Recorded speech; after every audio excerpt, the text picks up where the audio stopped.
seguidores de Cristo, entonces debemos seguir, obedecer y estar en sintonía con el Señor.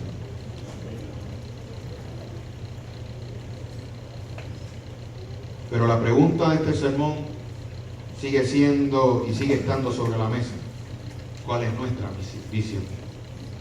Ya sabemos que debe ser la visión de Cristo, pero ¿cuál entonces es la visión de Cristo? ¿Hacia dónde Cristo nos dirige? ¿Cómo podremos con esa visión cumplir con la misión de la iglesia, la cual es misión de Dios? Y tenemos aquí una gran pregunta. ¿Cuál es nuestra visión y cuál es nuestra misión? Así que, y con ella surgen un sinnúmero de otras preguntas. Y yo creo que el pasaje de Lucas capítulo 4 que leímos al principio nos ayuda a poder contestar esas interrogantes.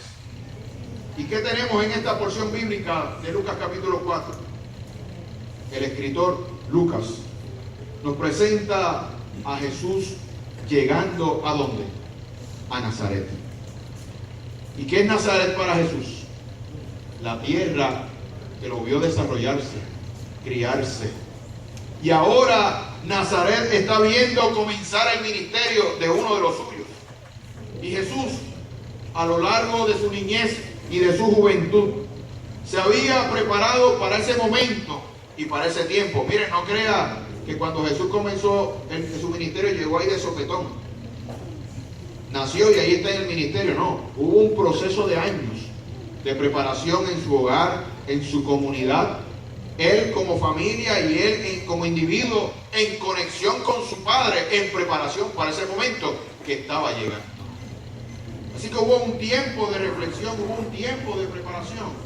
Y sabemos que antes de este pasaje, él pasó por un periodo de ¿dónde? En el desierto. También de reflexión y de prueba.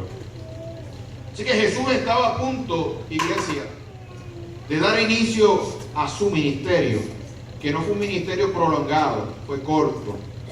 Un ministerio que aunque fue corto, iba a ser notorio, iba a ser un ministerio controversial y el cual lo llevaría a la cruz. Porque lo que él predicó, lo que él modeló, fue lo que lo llevó a la cruz. Y el texto dice, cuando leemos, que Jesús fue ¿a dónde? A la sinagoga. Y me gusta porque le añade otro pedazo y dice, como era su costumbre. ¿Te escuchó bien? Jesús iba al templo. Jesús iba a la sinagoga. Jesús se congregaba. Era su costumbre. El que tenga oídos, que escuche lo que el Espíritu dice a la iglesia. Y estando allí Jesús se levantó a leer y leyó una porción del libro de Isaías.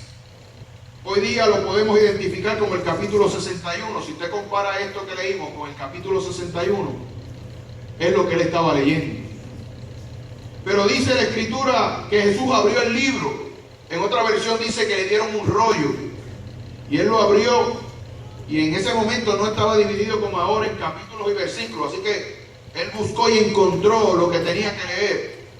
Y fue en ese momento que Jesús, el hijo de José y María, el carpintero, pronunció unas palabras que maravillaron a todos los que allí estaban y que hoy día siguen maravillando nuestras vidas cada vez que las leemos.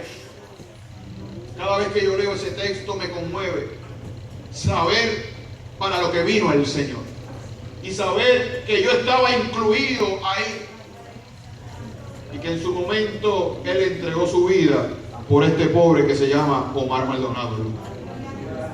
Aleluya. Que me dio libertad, que me dio alegría y que tuvo misericordia de mí. Jesús dijo unas palabras que fueron la punta de lanza de su ministerio. Él da paso a su labor ministerial con unas palabras que definen perfectamente su misión. ¿Para qué Él fue enviado?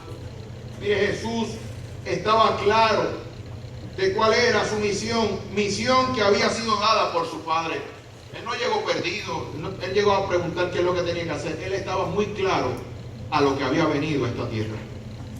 Y con estas palabras del libro del profeta Isaías, Jesús establece su ruta, la visión para cumplir con la misión que fue puesta en sus manos.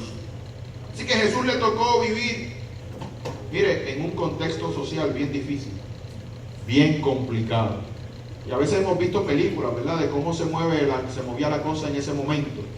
Pero cuando usted estudia la palabra, usted se puede percatar de lo difícil y complicado que era el contexto social del pueblo judío.